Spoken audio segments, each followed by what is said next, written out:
नमस्कार, मैं हूं मनोज मनु। आप देख रहे हैं आंकड़े मारे, फैसला आपका, और विस्तार से चर्चा करेंगे एक बड़े मुद्दे की। ईरान के राष्ट्रपति रईसी की मौत हादसा है या साजिश?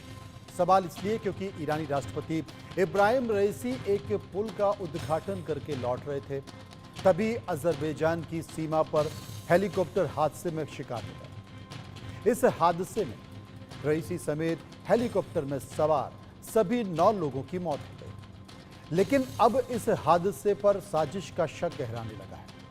शक इसलिए क्योंकि अजरबैजान की सीमा के पास रईसी का हेलीकॉप्टर क्रैश हुआ और इतिहास गवाह है कि अजरबैजान और इजराइल के बीच अच्छे संबंध रहे हैं। अजरबैजान इजराइल की खुफिया एजेंसी मोसाद की मदद करता है, और जब ईरान ने इजराइल पर हमला किया तब मोसाद ने ईरान को गंभीर परिणाम भुगतने की चेतावनी दी। ऐसे में सवाल है कि क्या इस पूरे मामले के पीछे मोसाद है?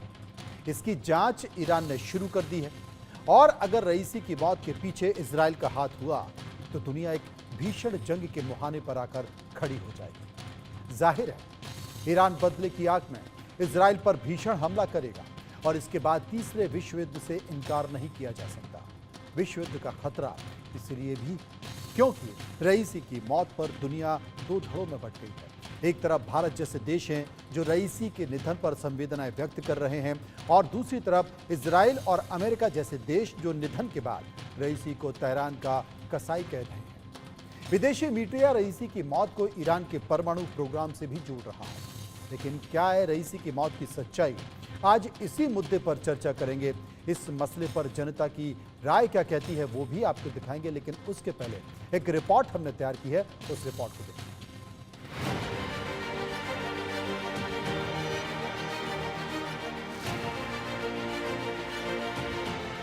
ईरान के राष्ट्रपति रईसी की मौत अचानक कैसे हुई? देश के राष्ट्रपति का हेलीकॉप्टर खराब मौसम के बीच क्यों उड़ाया गया? इब्राहिम रईसी की मौत के पीछे क्या कोई साजिश है? ये सारे सवाल वो हैं जिनके जवाब न सिर्फ ईरान बल्कि पूरी दुनिया के लोग तलाश रहे हैं। लेकिन सबसे बड़ा सवाल है कि क्या रईसी की मौत के पीछे का कारण परमाणु हथियार बने? कई रिपोर्ट्स में दावा किया जा रहा है कि इब्राहिम रईसी परमाणु हथियार बनने की तरफ तेजी से कदम बढ़ा रहे थे। परमाणु हथियारों को लेकर ही अमेरिका ने ईरान पर प्रतिबंध भी लगाए हुए थे। परमाणु हथियारों को लेकर ही ईरान और इजराइल में ठनी हुई थी। दावा किया जा रहा है कि ईरान परमाणु परीक्षण करने से एक कदम ही दूर था, और परीक्षण से ठीक पहले इब्राहिम रईसी की हेलीकॉप्टर क्रैश में मौत हो गई। इब्राहिम रईसी की मौत एक पहेली बनी हुई है। ईरान ने चेतावनी भी दे दी है कि यदि हेलीकॉप्टर क्रैश में इजराइल का हाथ हुआ तो इजराइल का नक्शा बदल दिया जाएगा। इब्राहिम रईसी की मौत के बाद उनके जीवन की अहम घटनाओं का भी जिक्र हो रहा है। साल 2021 में इब्राहिम रईसी ईरान के राष्ट्रपति बने थे, और रईसी को तेहरान का कसाई भी कहा जाता है। दरअसल ईरान में 1979 में क्रांति हुई और खुले विचारों वाले राजा पहलवी को सत्ता से हटा दिया गया। इस क्रांति के बाद ईरान एक इस्लामिक देश बन गया। इस क्रांति के बाद उन कम्युनिस्ट नेताओं को अरेस्ट कर लिया गया जो इस्लामिक क्रांति के खिलाफ थे। ईरान में करीब 5000 राजनीतिक कैदी थे जो ईरान को इस्लामिक देश बनाए जाने के खिलाफ थे। इन कैदियों को देश की सबसे क्रूर सजा दी गई।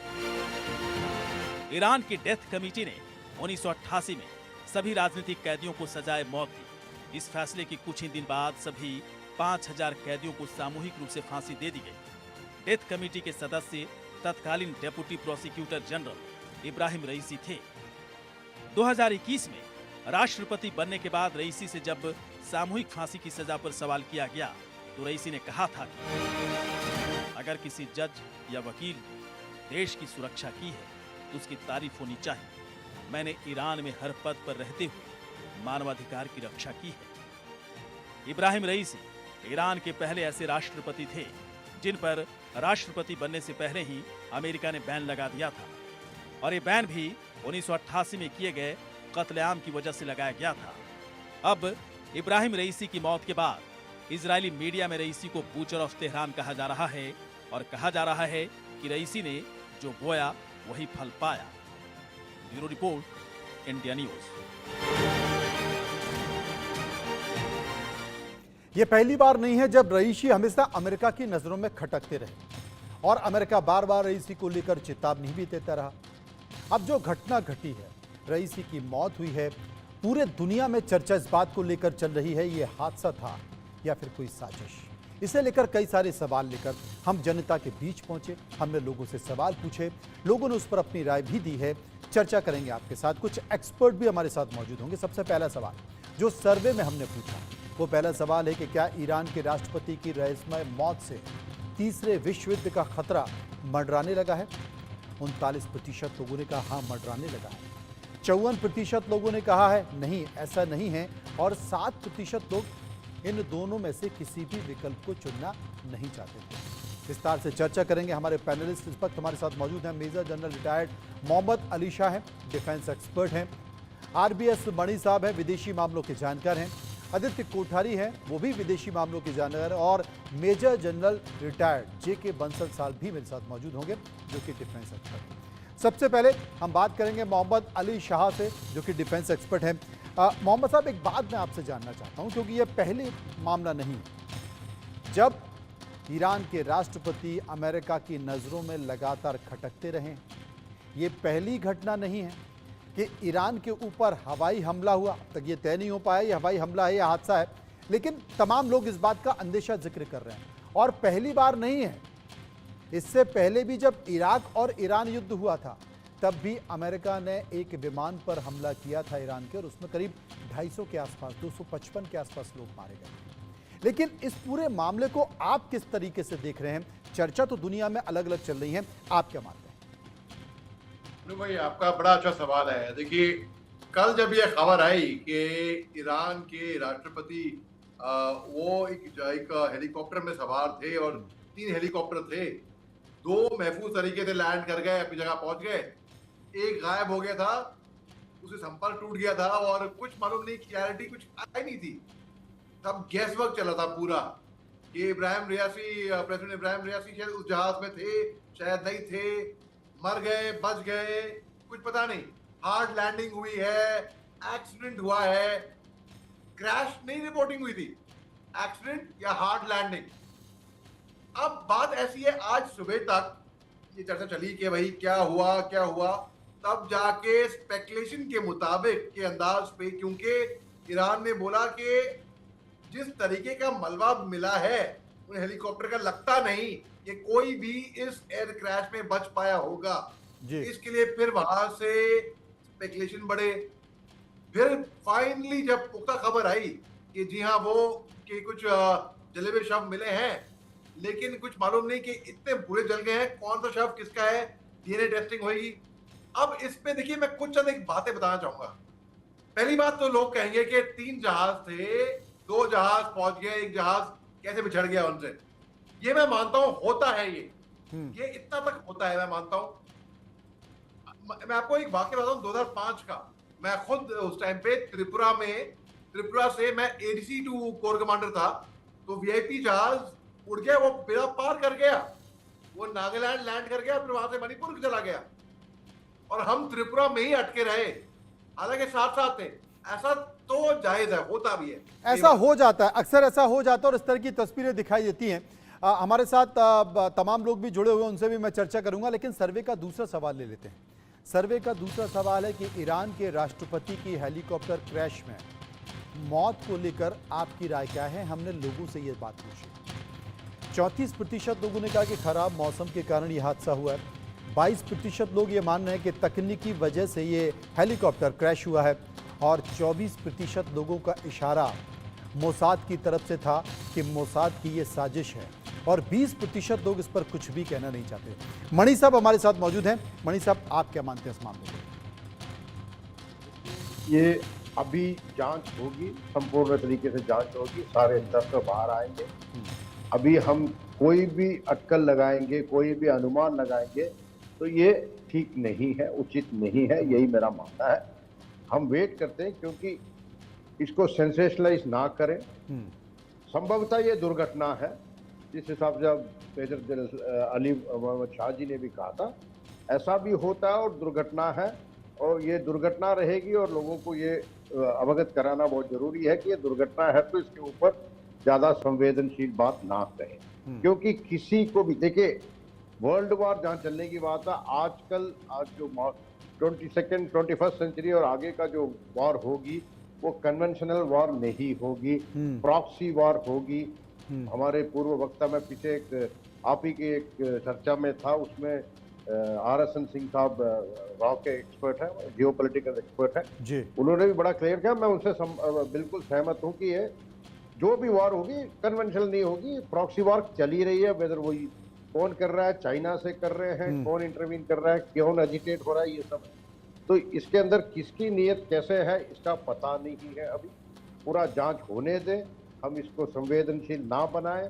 और सीधी सी बात है, अभी तक जो तत्व हमारे साथ इधर उधर से मैंने भी कलेक्ट किया है और इसका जो निष्कर्ष निकलता है कि अभी एक दुर्घटना ही हुई थी।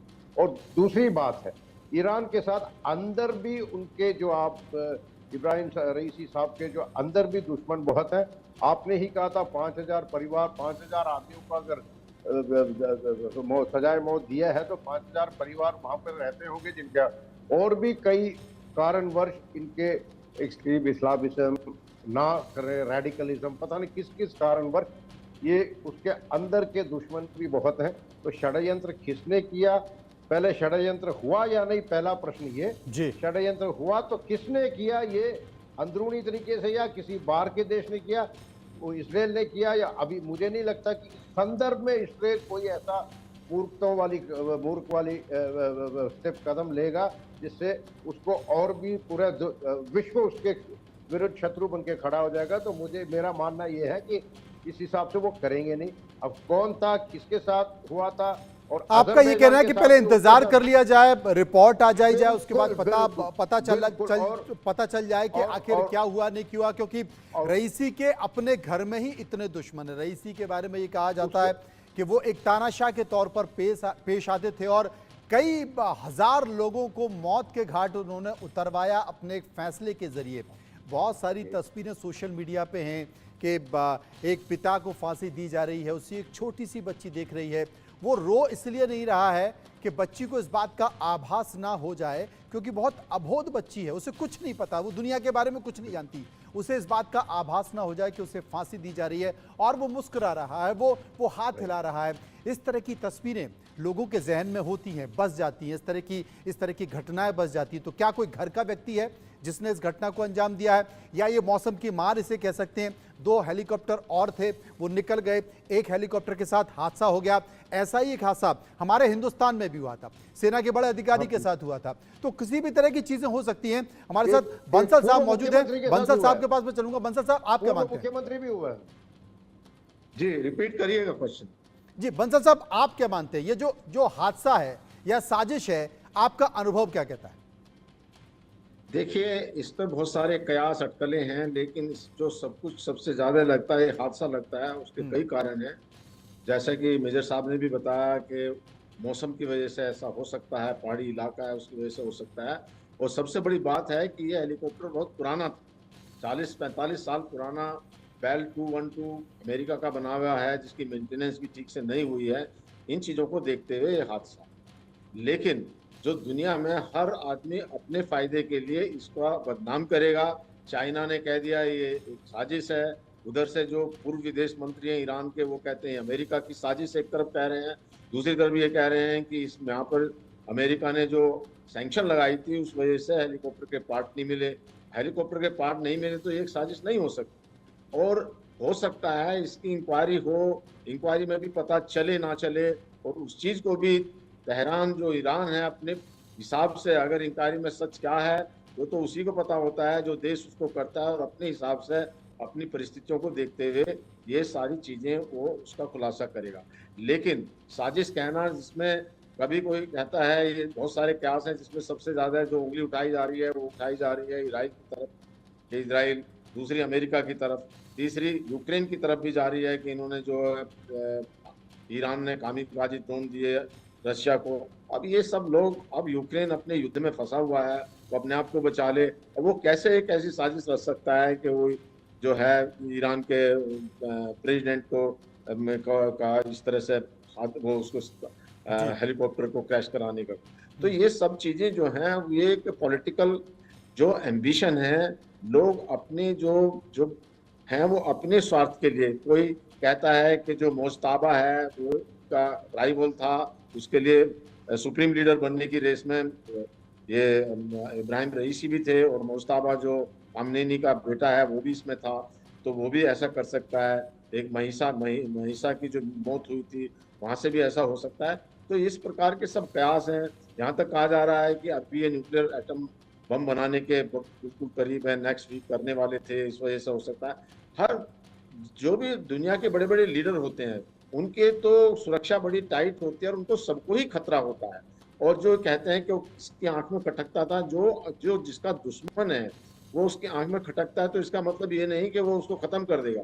क्योंकि जो कंट्री है, जो कंट्री अपने उसकी सुरक्षा इतनी ज्यादा होती है कि वो किसी तरह की, ऐसे तो ये भी कहा जाता था जो जो रशिया के प्रेसिडेंट थे उनके ऊपर भी जान का खतरा है, लेकिन उनकी सुरक्षा इतनी कड़ी है कि ऐसा कभी कुछ हुआ ही नहीं। इसी प्रकार से ये अभी तक तो हादसे की तरफ ही ज्यादा इसका संकेत अभी तक जाता हादसे है। की तरह लग रहा है। मिस्टर अमित कोठारी इस वक्त हमारे साथ मौजूद हैं, विदेशी मामलों के जानकार हैं। एक बात का जिक्र आया, सैंक्शंस अमेरिका ने लगाई थी, कई देशों पर युद्ध चल रहा है, यूक्रेन का युद्ध चल रहा है, वहीं रशिया का भी युद्ध चल रहा है, बीच में फिर ईरान निकल कर आ गया, इजराइल निकल कर आ गया। पूरे अगर विश्व में देखा जाए तो एक अजीब सी स्थिति है और सबसे ज़्यादा असर पड़ रहा है देशों के व्यापार पर, वहाँ की इकोनॉमी पर असर पड़ रहा है, वो प्रभावित हो रही हैं। रशिया की बहुत सारी कंपनी हिंदुस्तान में काम करती हैं, अजरबैजान की बहुत सारी कंपनियां हिंदुस्तान में काम करती हैं, ईरान की बहुत सारी कंपनियां हिंदुस्तान में काम करती हैं और हिंदुस्तान की कंपनियां वहाँ काम कर रही हैं। रशिया की बहुत सारी कंपनियों पर सैंक्शन लगा दी है जिसके कारण वो हिंदुस्तान में काम नहीं कर पा रही। उदाहरण के तौर पर हाल ही में वंदे भारत का एक बड़ा टेंडर हुआ है और वंदे भारत का टेंडर वो रशिया की कंपनी को मिला है और अक्टूबर में पहली वंदे भारत ट्रेन देना है उस कंपनी को, लेकिन अभी तक वो काम इसलिए शुरू नहीं कर पा रही है क्योंकि यूएस ने सैंक्शन लगा दी है। टेंडर जिस कंपनी को मिला है वो दूसरी कंपनी को चाहता है कि भाई आप उसको इनकॉर्पोरेट कर लो, उसको शामिल कर लो, जिससे मैं अपना काम शुरू कर, लेकिन काम नहीं हो पा रहा। तो पूरे विश्व में एक अजीब सी स्थिति हो रही है और देशों पर असर पड़ रहा है, अर्थव्यवस्था पर, वहाँ की इकोनॉमी पर, उसके विकास पर, उसकी रफ्तार पर। और अमेरिका बस सैंक्शन लगा रहा है, युद्ध खत्म करने को लेकर विशेष कदम होने चाहिए, वो नहीं है। उसके हथियार बिकते हैं, बिकने दीजिए। बिल्कुल, देखिए मनु जी, यहाँ पर जो अमेरिका का जो सेल्फ इंटरेस्ट है, जहाँ पर उसकी जो वेपन्स इंडस्ट्री कॉम्प्लेक्स है, वो किसी तरह चलनी चाहिए। तो अमेरिका खुद वॉर इंजीनियर भी करता है, उसमें वेपन्स भी सप्लाई करता है, वो वॉर लड़ता भी है और वो फिर उन मुल्कों को तबाह करके चला भी जाता है। एग्जाम्पल के तौर पे हमारे सामने वियतनाम है, अफगानिस्तान है, इराक है, सीरिया है, ये सारे कॉम्प्लेक्सेस यूएस कॉम्प्लेक्स के रिजल्ट है।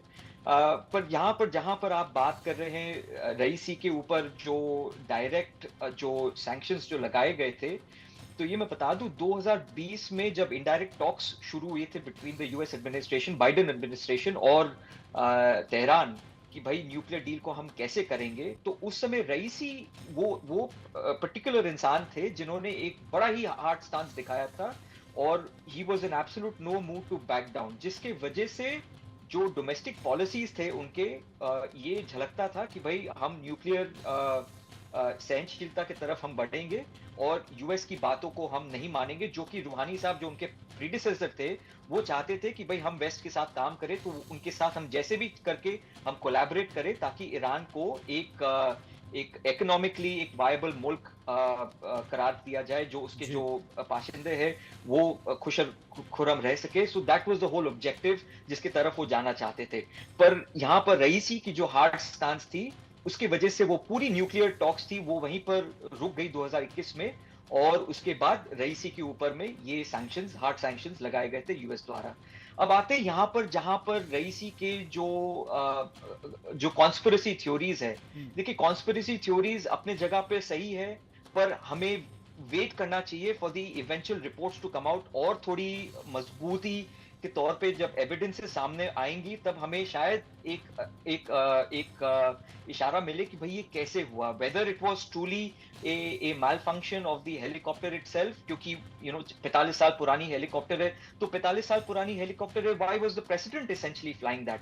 वो सबसे पहला प्रश्न होना चाहिए हमारे दिमाग में कि एक प्रेसिडेंट एक मुल्क का एक 50 साल पुराने या 40 साल पुराने हेलीकॉप्टर में वो क्यों चढ़ा था, जबकि उसको स्टेट ऑफ द आर्ट बड़ी बात है। हेलीकॉप्टर्स मिलने चाहिए, स्पेशली जब आप सरफेस टू सरफेस मिसाइल्स आप रशिया को दे रहे हो, आप यूएस के जितने भी उनके जितने भी एनिमीज है, आप उनके साथ एक अच्छे ताल्लुकात रख रहे हो, तो क्या एक रशिया आपको वो हेलीकॉप्टर नहीं दे सकता था for your head of state?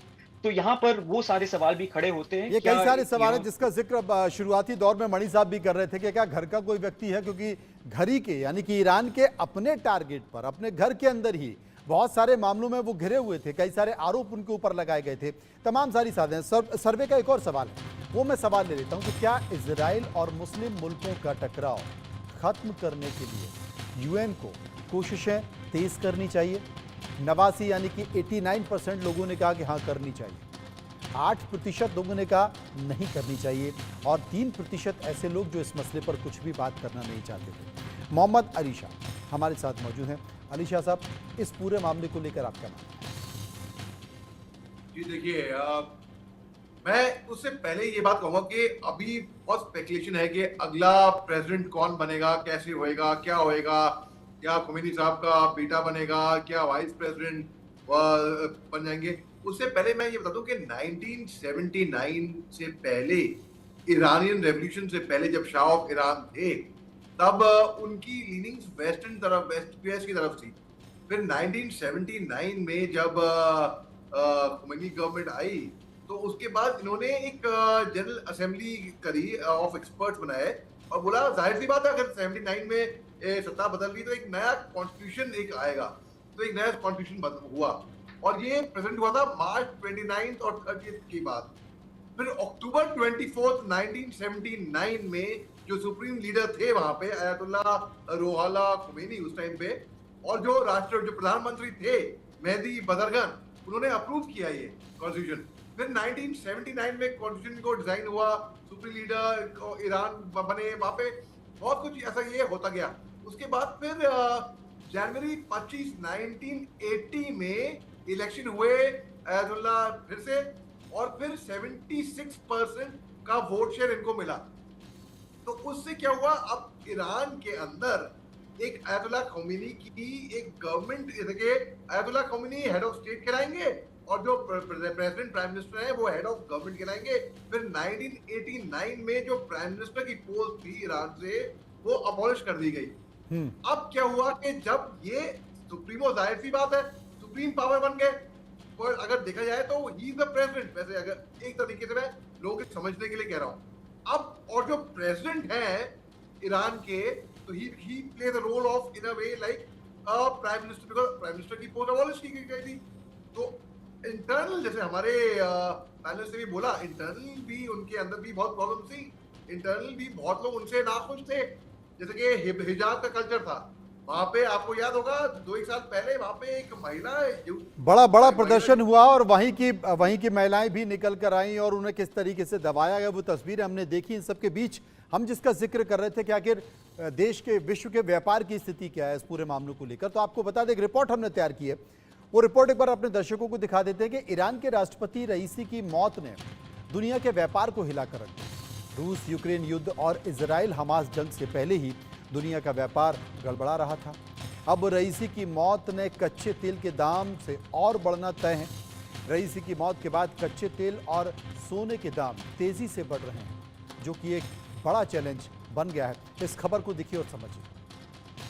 पहाड़ों में चॉपर क्रैश हुआ, भारत को बड़ा झटका लगा। एक अच्छे दोस्त की हुई विदाई, पीएम मोदी ने संवेदनाएं भिजवाई। हिल गया कच्चे तेल का बाजार, भारत के व्यापार पर भी पड़ेगा प्रभाव। काल बन गए अजरबैजान के पहाड़, घने कोहरे में गुम हो गया हेलीकॉप्टर। एटीसी से संपर्क कटा और इब्राहिम रईसी का चॉपर क्रैश हो गया। 17 घंटे से भी ज्यादा वक्त बीतने के बाद जब बचाव दल क्रैश स्पॉट पर पहुंचा, तो हादसे की भयावहता नजर आई। चॉपर के मलबे में जले हुए शव बरामद हुए और इब्राहिम रईसी की मौत की पुष्टि हो गई। रईसी के साथ विदेश मंत्री हुसैन अमीर का भी शव बरामद हुआ। पूरा ईरान हादसे की खबर मिलते ही शोकग्रस्त हो गया और भारत के पीएम ने भी एक दोस्त के चले जाने पर संवेदनाएं व्यक्त की। इब्राहिम रईसी की मौत का सीधा असर दुनिया के व्यापार पर पड़ रहा है। कच्चे तेल की कीमतें बढ़ रही हैं और केमिकल्स के साथ ही सोने के दाम भी बढ़ रहे हैं। भारत में जुलाई महीने के ब्रेंट ऑयल वायदा कारोबार में कीमतें 0.3% बढ़कर $84.20 प्रति बैरल तक पहुंच गई। वहीं क्रूड वायदा कारोबार में भी कीमतें 0.3% बढ़कर $80 तक पहुंच गईं। दरअसल अमेरिकी प्रतिबंध लगने से पहले तक ईरान कच्चे तेल के सबसे बड़े सप्लायर में से एक था। 2022 तक भारत भी सबसे ज्यादा कच्चा तेल ईरान से ही खरीदता था। हाल के वक्त में ईरान से कच्चे तेल की सप्लाई चीन को हो रही थी और रईसी की मौत ने इस व्यापार पर संशय के बादल ला खड़े किए हैं। रईसी का सक्सेसर कौन होगा यह भी तय नहीं है, इसलिए निवेशकों में भी अनिश्चितता बनी हुई है। दुनिया में जब भी अस्थिरता की स्थिति बनती है तो सेफ हेवन एसेट के तौर पर निवेशक गोल्ड में निवेश करते हैं। अब रईसी की मौत से ईरान इजरायल जंग की आशंका भी गहरा गई है। संशय के माहौल में गोल्ड में निवेश को पूरी उम्मीद है। सोने की कीमतों में लगातार इजाफा हो रहा है। रईसी की मौत के बाद सोने की वैश्विक भाव में 1.17% की बढ़ोतरी दर्ज की गई और सोने के भाव $2450 प्रति औंस तक पहुंच गए। वहीं सोना हाजिर के भाव में 1% की बढ़ोतरी हुई और भाव $2440 प्रति औंस तक पहुंच गए हैं। भारत और ईरान के बीच सीधे व्यापार होता है और रईसी की मौत के बाद इस व्यापार पर भी असर पड़ सकता है। साल 2022 में भारत ने ईरान को $1.84 बिलियन का सामान निर्यात किया। इसमें $1.16 बिलियन का बासमती चावल एक्सपोर्ट किया गया, जबकि कॉफी, चाय और चीनी भी भारत से ईरान भेजी गई।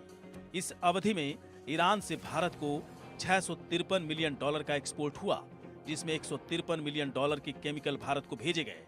इसके अलावा सूखे मेवे का भी भारत को एक्सपोर्ट किया गया। हाल ही में भारत ने ईरान के चाबहार पोर्ट को इस्तेमाल करने के लिए ईरान के साथ 10 साल की डील साइन की थी और इस डील से भारत और ईरान के बीच होने वाले व्यापार में बढ़ोतरी होना भी तय है। लेकिन रईसी की मौत ने कई सवाल खड़े कर दिए हैं। Bureau report, India news.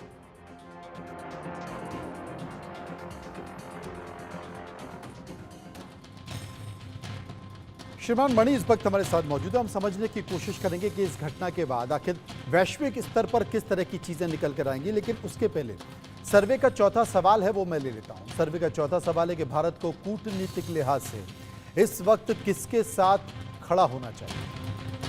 9% लोगों का मानना है कि ईरान के साथ खड़ा होना चाहिए। 13% लोगों का मानना है कि इजराइल के साथ खड़ा होना चाहिए। 73% लोगों का ये मानना है कि दोनों से सामान्य रिश्ते हैं तो दोनों के साथ खड़ा होना चाहिए और 5% लोग इस पर कुछ भी कहना नहीं चाहते। मणि साहब, भारत ने एक संकेत दे दिया है कि ईरान को लेकर उसकी संवेदना क्या है। राजकीय शोक भी है और आधा झंडा भी झुका रहेगा, यानी कि भले ही अमेरिका का दबाव हो, कई सारे सैंक्शन ईरान के ऊपर लगाया हो, लेकिन इस बीच ईरान ने भारत की तरफ जो दोस्ती का एक संकेत दिया वो व्यापारिक दृष्टि से भी, सुरक्षा की दृष्टि से भी एक बहुत अहम माना गया और भारत ने उसका संकेत भी साफ तौर पर दिया, ये जाने बिना कि इस पर अमेरिका क्या सोचेगा। देखिए, अमेरिका क्या सोचता है या तो हमारे पक्ष में सोचता है वो उसको अलग ही रखिए। और आज की स्थिति यह है कि किसी भी राष्ट्र का इसके ऊपर हस्तक्षेप का कोई भी प्रमाण नहीं है।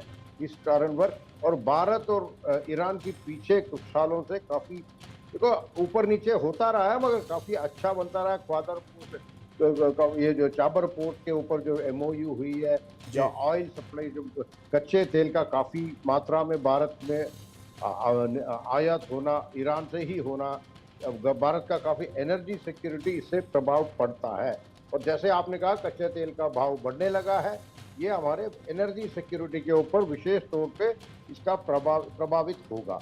परंतु ये एक मेरा मानना ये है कि देखिए आगे कौन बनेगा, कैसे बनेगा, एक हमारी जो विदेश नीति है, जो वर्तमान सरकार की जो विदेश नीति पिछले 7-8-10 साल में चल रही है, उसमें काफी सक्सेसेस हुए हैं और मैं चाहता हूं कि इसी गति में, इसी मोमेंटम में अगर चलते रहे तो ये जो चीज है, ये जो दुर्घटना हुई है, ये जो हादसा है, जो भी है इनके जो निधन से, उसके बाद जो इनका जो सक्सेसर आएंगे उसके साथ भी हमारे जो इस मोमेंटम में अगर विदेश नीति चले तो कोई बड़ी बात नहीं है।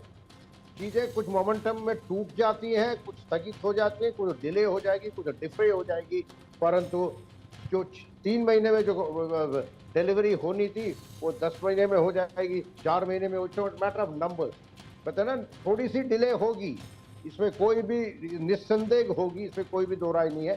परंतु अगर ये कह दे कि बिल्कुल ही ऊटपटांग हो जाएगा या टॉप सीटर भी होगा, ये नहीं होगा। हमारी जो मोमेंटम है फॉरेन पॉलिसी की वो चलती रहेगी। वर्तमान सरकार की जो मोमेंटम पिछले 10 साल से जो डिप्लोमेसी का बनाया है वो आगे चल के जो आज डिलीवरी होनी थी, जिसका फल आज हमें मिलना था, 3 महीने बाद मिल सकता है, 50 दिन बाद मिल सकता है, 40 दिन बाद मिल सकता है, परंतु वो मिलेगा अवश्य।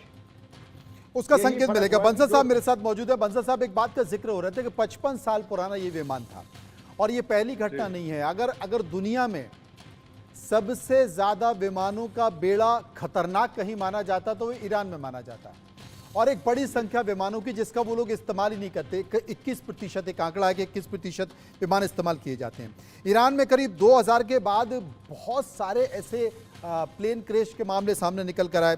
यानी कि मेरे पास जो पूरा आंकड़ा है, 2 फरवरी 2000 में, 17 मई 2001 में, 12 फरवरी 2002 में, 23 दिसंबर 2002 में, 19 फरवरी 2003 में, 6 दिसंबर 2005 में, 27 दिसंबर 2006 में, 24 अगस्त 2008 में, एक बड़ी लंबी फहरिस्त है जिसमें विमान हादसे हुए।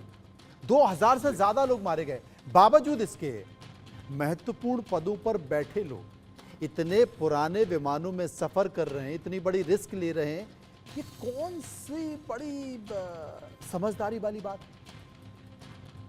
बिल्कुल ठीक कहा आपने। जो ईरान का फोकस है वो ऑफेंसिव है, लड़ाई की तरफ है। वो मिसाइल बना रहे हैं, वो ड्रोन बना रहे हैं, रशिया को सप्लाई कर रहे हैं, जो उनके प्रॉक्सी हैं उनकी तरफ उनका फोकस है। क्योंकि जो रिसोर्सेज हैं हर कंट्री के लिमिटेड होते हैं, उनके ऊपर ऐसे भी सैंक्शन लगी हुई है, उसके ऊपर में आपको प्रायोरिटी देखनी पड़ती है। जो मिलिट्री के ऊपर ज़्यादा खर्च करते हैं उनका अपना जो इस तरह के संसाधन हैं उस तरफ ध्यान नहीं दिया जाता, इकोनॉमी के ऊपर ध्यान नहीं दिया जाता, उनकी जनता को पूरी चीज़ें मुहैया हैं या नहीं। इसी प्रकार से उन्होंने कोई इस चीज़ पर ध्यान नहीं दिया कि जो उनके कैरियर एयरक्राफ्ट हैं या जो उनके वीआईपी को ले जाने वाले एयरक्राफ्ट हैं उनको एक नया बेड़ा लाया जाए, उनको अच्छी से रख रखाव किया जाए। नहीं तो जैसे भी पहले भी कहा गया है, ये एक हमारे पैनलिस्ट ने बोला कि रशिया जो उनका फ्रेंड है एक ईरान का, उससे एक नया अच्छा सा हेलीकॉप्टर क्यों नहीं ले लिया गया कि वो जो हेलीकॉप्टर में करने के लिए, क्यों उन्होंने ये जानते हुए कि अमेरिका जो है वो उनका कट्टर दुश्मन है, उनके हेलीकॉप्टर को इस्तेमाल किया। तो ये, और जो कि उसको अपग्रेड भी नहीं हुआ 45-50 साल से, तो ये एक बहुत बड़ी फेल्योर है। और अपनी नाकामी को छुपाने के लिए ये दोष देना कि ये साजिश है, तो ये भी ठीक बात नहीं है। ये बिल्कुल बड़ा संकेत है कि आप अपनी नाकामी है, आप देख रहे थे कि बड़ी लापरवाही हो रही है, इस तरह के हादसे हो रहे हैं। बावजूद इसके महत्वपूर्ण पदों पर बैठे लोग अगर इसी तरह के विमानों में सफर कर रहे हैं तो इसे क्या कहा जाएगा, ये बड़ा सवाल है। सर्वे का एक और सवाल हम लेना चाहते हैं कि क्या ईरानी राष्ट्रपति की मौत के बाद आहत ईरान को मुस्लिम मुल्कों का पूरा साथ मिलेगा? 58%, 58% लोगों ने कहा कि हाँ पूरा साथ मिलेगा, 30% लोगों ने कहा साथ नहीं मिलेगा, और 12% ऐसे लोग जो इस मसले पर कुछ भी कहना नहीं चाहते थे। हमारे साथ विदेशी मामलों के जानकार जुड़े हुए हैं और उनसे हम चर्चा करेंगे, समझने की कोशिश करेंगे और पूछेंगे कि इस मामले में वो क्या कहते हैं। क्योंकि एक बड़ा संकेत होता है जब भी इस तरह के मामले होते हैं, इस तरह की चीज़ें होती हैं, तो खासकर मुस्लिम देशों में एक संकेत निकल कर आता है। क्या वो संकेत कोठारी साहब निकल कर आ पाएगा?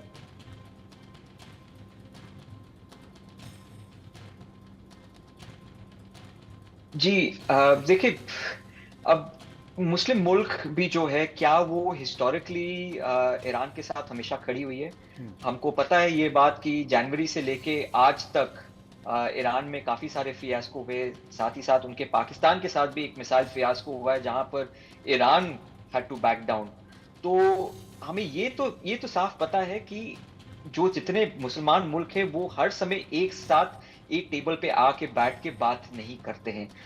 अभी जब ईरान और इजराइल के बीच जो एक मुठभेड़ हुआ, जिसमें इजराइल के ऊपर जब आक्रमण किया गया ईरान की तरफ से, तो हमें ये भी नजर आया कि वेस्टर्न मुल्कों के साथ में ऐसे काफी सारे अरबिक मुल्क थे जो उनके साथ एक तरीके से इंडोर्स कर रहे थे, उनकी एडवोकेसी कर रहे थे इजराइल की अगेंस्ट ईरान।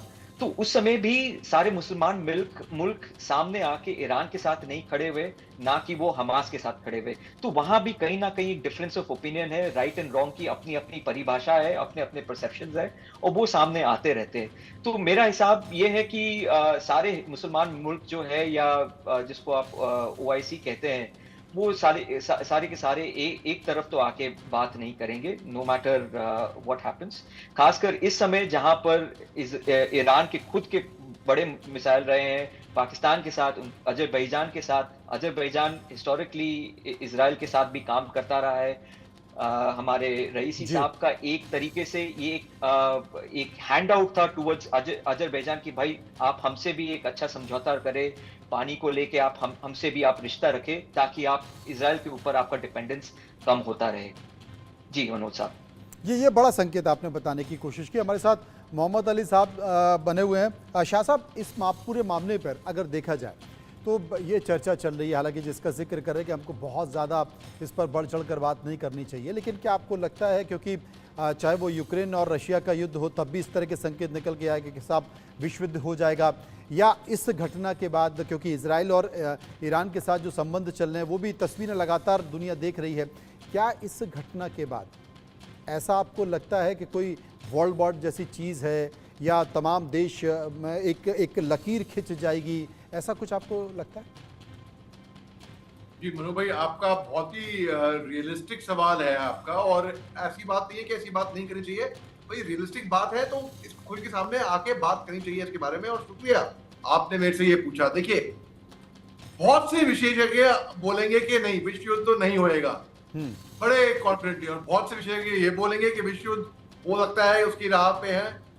तो देखिए, मैं ऐसा मानना है कि एक तालाब में आप एक अगर छोटा सा पत्थर भी फेंकेंगे ना, उससे बहुत बड़ी एक सुनामी आ सकती है। एक छोटी सी चिंगारी बहुत बड़ी आग लगा सकती है। मैं आपको इतिहास में ले आता हूं। 1914 में क्या हुआ, एक असैसिनेशन हुआ था, विश्व युद्ध वहां से शुरुआत हुई। अमेरिका ने कहा भाई हम इसमें नहीं कूदेंगे। 4 साल 1918 में अमेरिका आई, इसमें कूदी, जब अमेरिका के कुछ जहाज, समुद्री जहाज डुबाए गए तब। तो कुछ पता नहीं, हमें अगले पल का जिंदगी, आम जिंदगी में बिल्कुल आपने सही कहा, कुछ पता नहीं है, लेकिन उसके बावजूद भी संभल कर चलना चाहिए। हालांकि ये बहुत दूर की बात है कि विश्व युद्ध जैसी चीज़ें अभी दिखाई नहीं देती हैं, लेकिन लगातार अगर देखा जाए तो ऐसे देश हैं जो एक दूसरे के साथ टकराव बढ़ रहा है, अहम की लड़ाई है, लेकिन इन सब के बीच अमेरिका है जो दूर खड़ा कहीं ना कहीं देख रहा है। वो शांति की बात तो करता है, लेकिन उसके व्यापारिक हित इतने ज़्यादा हैं कि वो कहीं ना कहीं चाहता है कि इस तरह की सिचुएशन बनी रहे, जिससे उसके गोला बारूद हथियार बिकते रहें और वो लड़ाता रहे। ये दुनिया में इस बात की चर्चा होती है। शुक्रिया करेंगे सभी लोगों का जो विस्तार से इस पूरे मामले पर मेरे साथ चर्चा में मौजूद रहे।